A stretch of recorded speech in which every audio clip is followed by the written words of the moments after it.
Charlie, did you say that there's a $75 fee for community groups For too? community groups. They're going to be opening up Beach Fest earlier this year, so that's part of the reason why. Yeah, I believe it's not set in stone according to Sunny. If she gets a lot of complaints from the community groups, my suggestion is going to be your entertainment from the community stage. You've also been moved. So the groups, the community groups are now going to be between Garnet and Felspar rather than Garnet Crystal Pier down to the lifeguard tower. And the reason behind it is they want all the people who are in the run in the morning to come and see everything. Well, I don't think those folks are as interested in community groups. And I think they could stop the action where if there are community groups that can do it, great. But to move them all out, which I think is going to happen, would be really sad. And I think you could stop it and say 2 or 3 people down, because you also have the police department, you have lifeguards, you have all those folks. So I think that there probably can be some exceptions, because I don't think that other entertainment stage is going to start till 11. There's potential, it's worth, I think the town council has discussed at their meeting.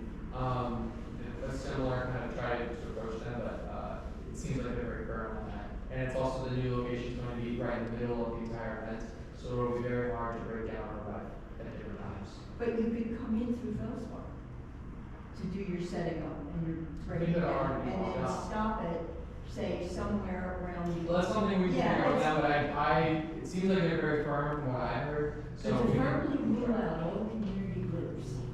Well, they haven't ruled it out, but Really they bad. made it very difficult, but that's for us to consider. Charlie, what were the hours? I want to, 9 in the I'm not on it. morning, 9 in the morning to 7 at night.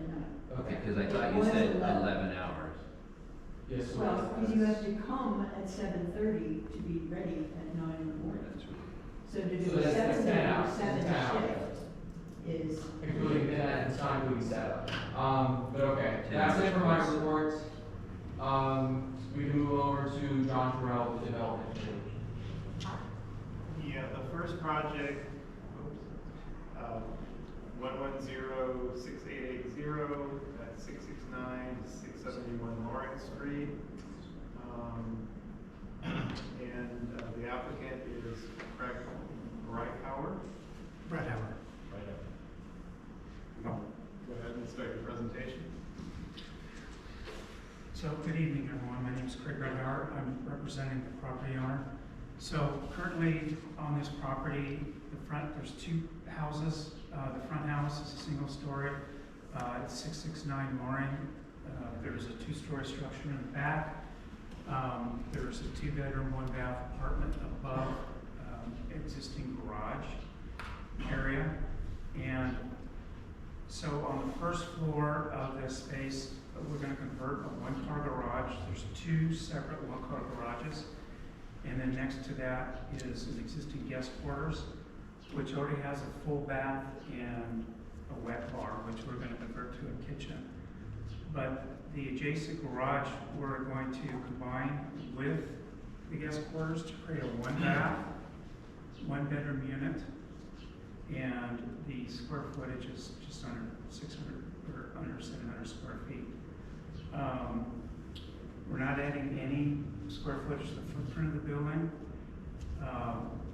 One of the concerns is we're providing more than enough parking. We have 4 open parking spots, and then obviously we're keeping the 1-car garage.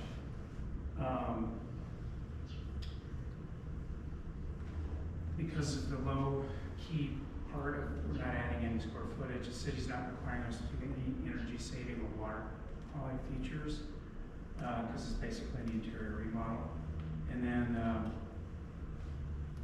as usual, most ADUs that you put on a property, you have to add a tree out in the front yard. So we will be adding a shade tree out in the front. So in this area, this is where our project's located. This is Loring, Royal Boulevard, Ocean Boulevard. And one of the things I was asked to provide on here is show you where the bus stops are. So they're all within 5 or 6 minutes of walking from our property.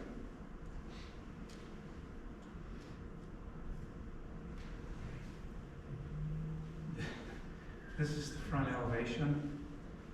This is the 2-bedroom, 1-bath unit above. This is where the guest quarters is. That's the laundry room for the entire site. This garage is going to remain, and this is the one we're going to convert to a 1-bedroom. So we'll be taking the door out and adding a window to that area.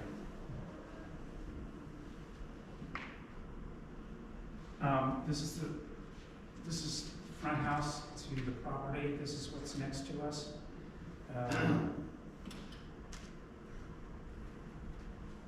This is across the street from us, 660 Lauren. And most of these properties in the area, it's zoned RM11, so everyone's allowed to have at least 2 units on there, and then with the ADU ordinance, people are trying to squeak that on their properties.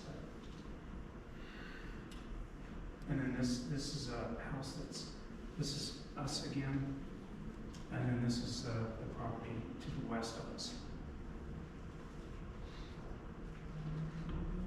Across the street.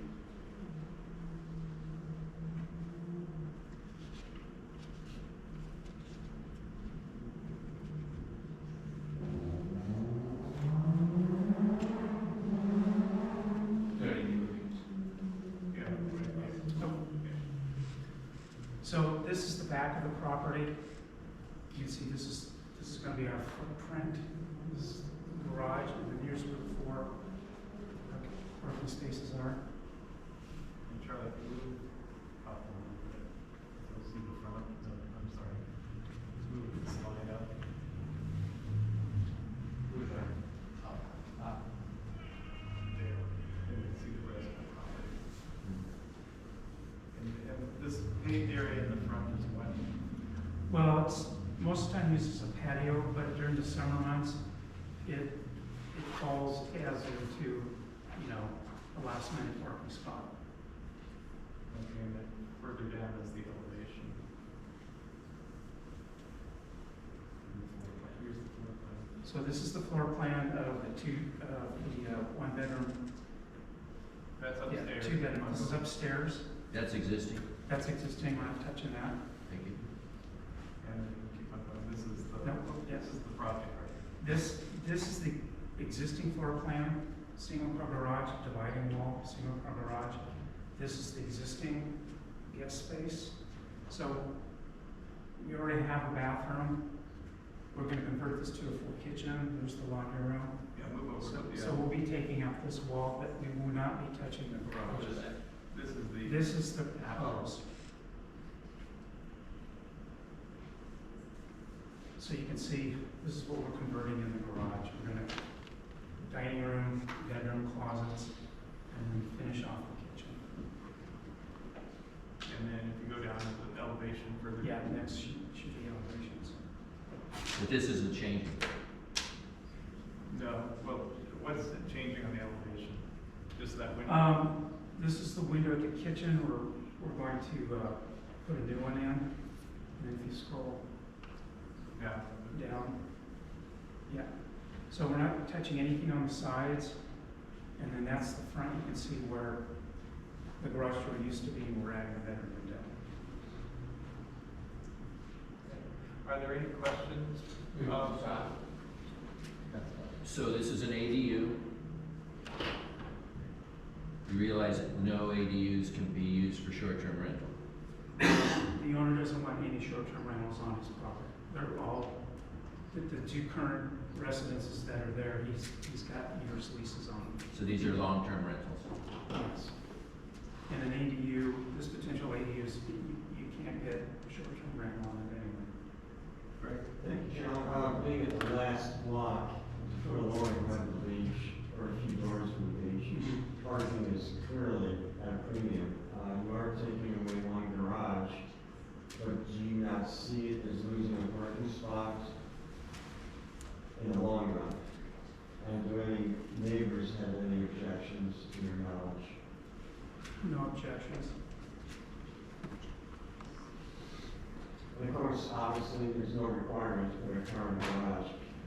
There's storage in there as well. Right. But the ADU is not required to have a parking spot, so sacrificing that one garage is sacrificing for the ADU. Thank you. Right, there are 5 parking spaces on the property afterwards, and there's actually a 6th one. Potential. Which is more than Anybody? customary. Any other questions or concerns? I'll make a motion to approve. I'll second it. Okay, any other discussion? All in favor? All right, yes. Thank you very much. And the second project is project number 1093271, and it's at the northwest corner of Chalcedony and Noy Street. The applicant is City Mart. Thanks, John. My name is Russ Haley from City Mart Development. We also have Parker Russell from City Mart Development and Tad Dolful from PLSA, who's our civil engineer, in case anybody has any questions concerning our project tonight. Thank you for having us. City Mart has been around for 25 years, focused on building within the city of San Diego in more urban type settings. And this opportunity came to us a couple years ago, which we're excited about. This property is, it used to be called Holiday Hill, if anybody remembers that. It's about half block south of Case Sessions Elementary School, just south of Barrel Street. And this is our development team. Can we go to the next slide?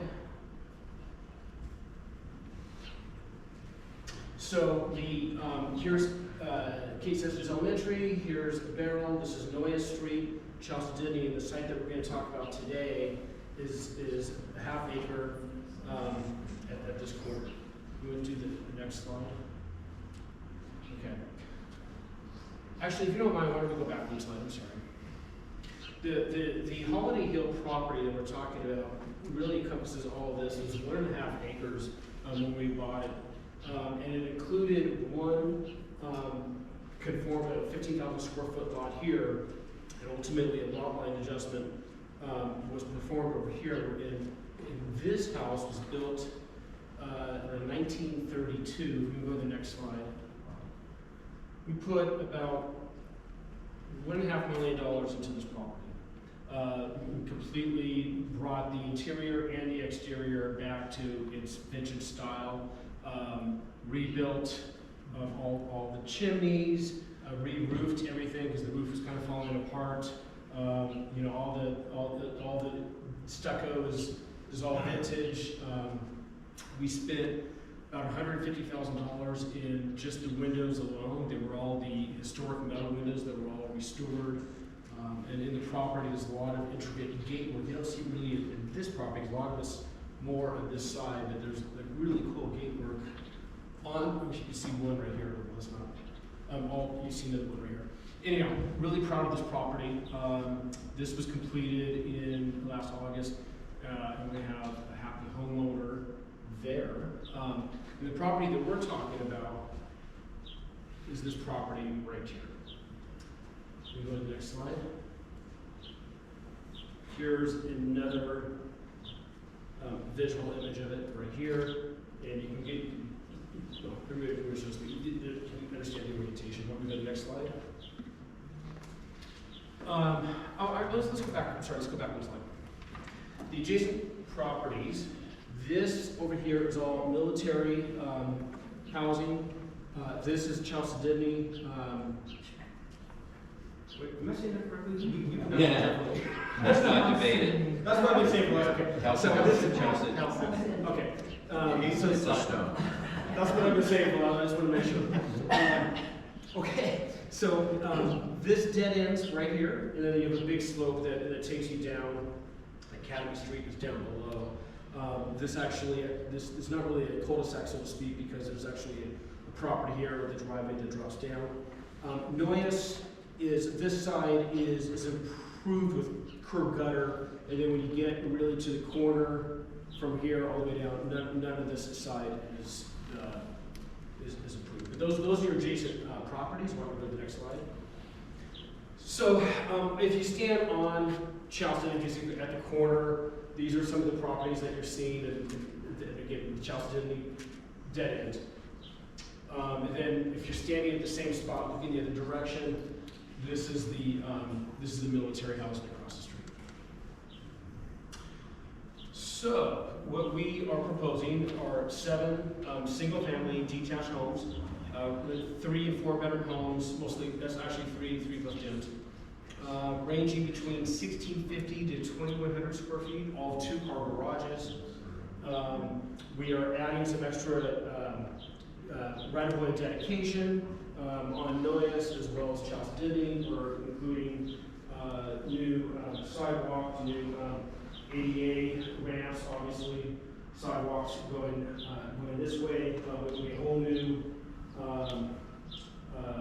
street improvements going up Chalcedony. So right now, so that will actually create more on-site parking going all the way up again. It's basically dead ends where you have the house and property up above. We have a detention basin, on-site detention basin right up here to mitigate a storm drain runoff. And then our company is also very sustainable conscious. We will include solar power, setups for EVs in each property, obviously all the new Title 24s, and landscaping will be water friendly as well. There will be a private drive that comes up. These homes here each have direct access to the street with the front doors, front door facing Noyes here. That's right. Front door here. These 2 properties, we have some enhanced pavement that takes you down to the street, which again takes you to Noyes. You're just up from East Edmonds Elementary, and then obviously if you go down, the first road that you hit is Garnett. And that's the property itself, and we can move on to we have some elevations.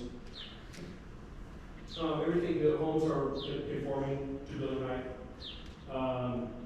at 30 feet.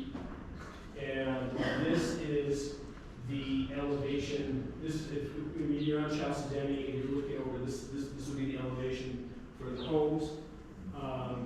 We are trying to take advantage of the views that lead to the south and to the west. And then if you drive down the alley, these are the same homes. This is what it will look like from the back side. Can we go to the next slide? I'll try to move back. Let me see if I missed anything on this. So we are here. We're processing the tentative map, process 3, neighborhood development. The zoning for this parcel, which is different than the other parcels, is RN1-1. That's basically the dividing line that you saw from from south to north is the dividing line, which gets us the RN1-1 zoning, which allows for 7 single-family homes. And here's the sizes of the homes we talked about, the size of the lot. I think you kind of went through everything else on that. So why don't we go to the next slide? These 2, if you're on Noyes Street driving down, this will be the elevation for these 2 homes. You get a front door, and then this is the driveway alley, taking you to all the garages on the back. There's no additional parking on site, but we are providing additional legal or on-street parking that currently doesn't exist, or does exist, basically people parking out there. Next slide. And we don't need. I have all the floor plans if anybody wants to see them. I think we have for the 7 homes, we have 4 or 5 different plan styles. So they're all a little bit different. This just kind of gives you a little bit of flavor. With 3 bedroom, 3 plus den, includes roof decks, can go through the 4 corners, that's probably less relevant. That's probably more than just overall architecture and concept. So that concludes my.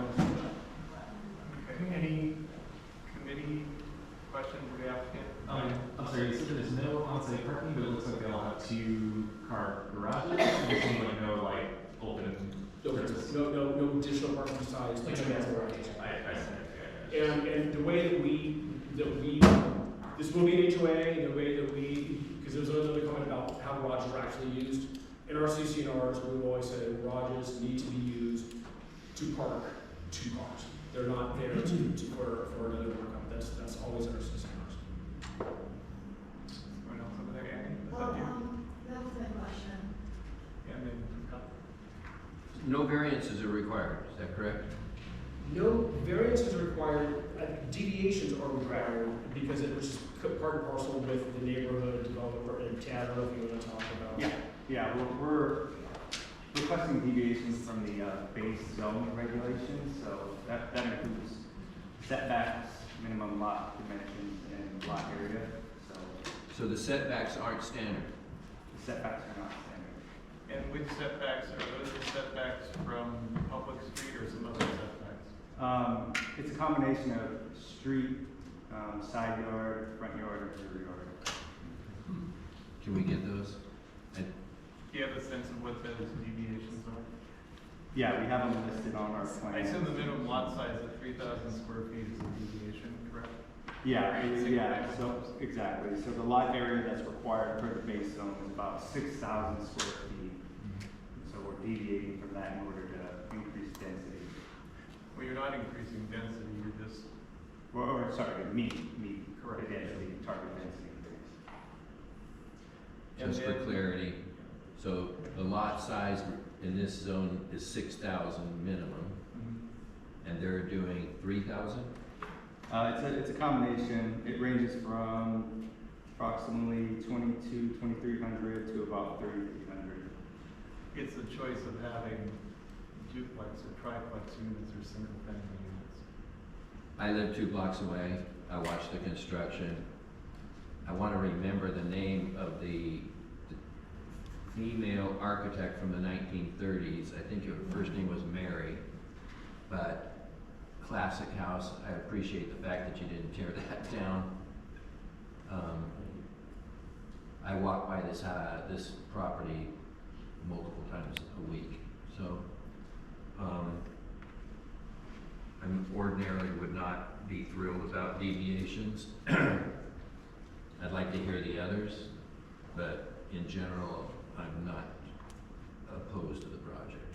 Yeah, do you know what the Side yards. variances are? Yeah, so I think base zone side yard setbacks are 5 feet. And I Is it think 4? we're doing 4 on this one. And that's between the houses? 8 in total, 4 side yard for each. Okay, yeah.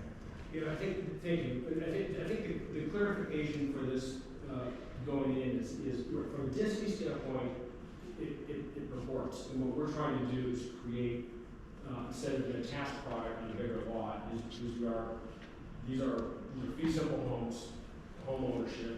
We feel that's more conducive for the neighborhood. And so that's why the city is, we actually came in with actually a small like guideline program in the city. It ended up saying, no, you guys are probably better off, let's go with the neighborhood development permit, which is how we got to this. Yeah, I personally like this better than an 8-plex, which we have all over PB. Any other questions? No, just like, I mean, I think any housing is good housing. This is a great example. It's very tastefully done. For historic property, like, I think we should just make a motion to approve. Are you making a motion? Yes, I'll make a motion to approve. Okay, do I have a second? I'll second it. Any other comments? Well, I just have one question, but it's not really gonna affect my decision too much, I just wanna know, so are you gonna have this rooftop cool balcony just right here, and then is this flat area gonna be where the solar panels are supposed to be? Yes, exactly. You have a lot of solar areas on this. Okay. So with that, all in favor? Any opposed? Abstentions? Okay. Thank you very much. All right. Okay, that concludes the development. Any update on the streets and sidewalks, Greg? Thank you, Charlie. Regarding for renewal, there was no meeting last month in May because there was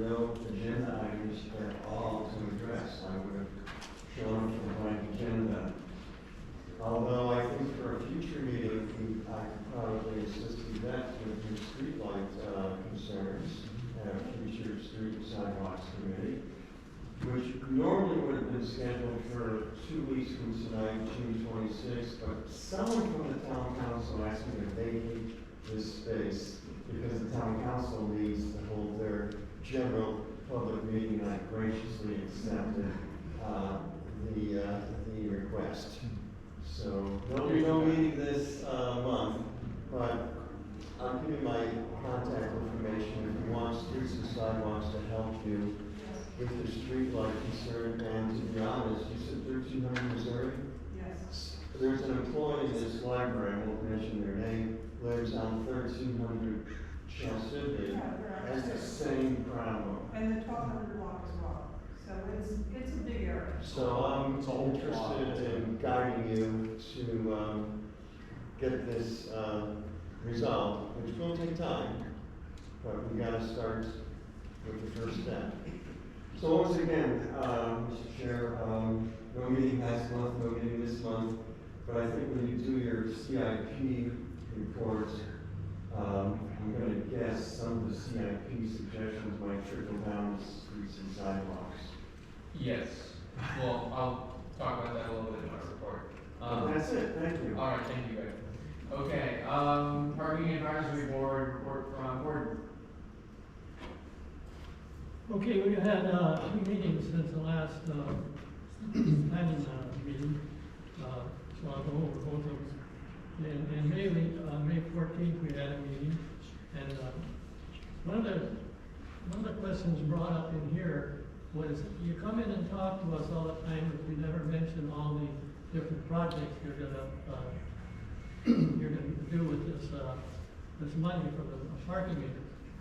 And the answer to that was real easy, we don't have any money. Now, I'll get into that later, but we're gonna have sometime.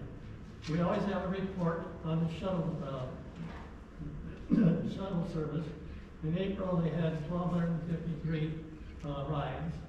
It went up a little in May, I have that, even though it wasn't mentioned at that meeting. They went up 1328. So it's coming up a little bit. It did have a big drop after the free shuttle. Now they also have a budget. The budget is Discover TV, is a kind of an administrator there. And they have a budget, and they kind of, they revised it a little bit. Some of the things that I was really concerned about, like in their budget, they had 17,600 for employees. We couldn't really figure out who all these employees are. So they reduced that down to 7,000. On rent, they had 10,000 for rent. They went down to 3,000. So they did listen to us a little bit. Then they had a bunch of stuff. One of the big ones was audit. And they came up with their cost increased by $200. By taking out these high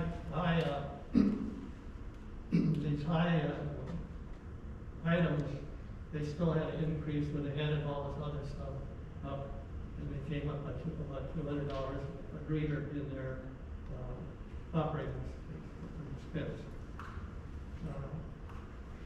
We did approve their budget. The total operating expense was $1,015,000. Yeah. That's 115,000.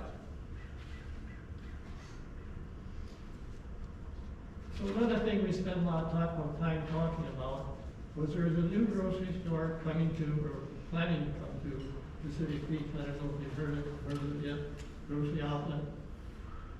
And they're gonna be in the old Trader Joe's building, that's what they're planning. So they came in with a presentation, because they have all these deliveries. And they've got 2 different types of truck. The one truck that they do every day, does it deliveries, and that can fit in the alley behind Trader Joe's building.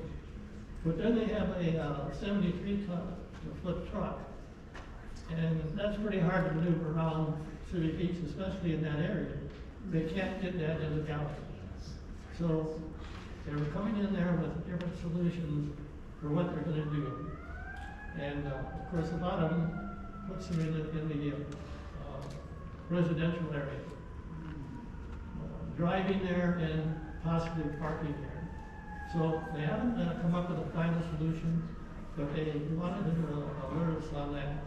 And it's they call it a bargain market.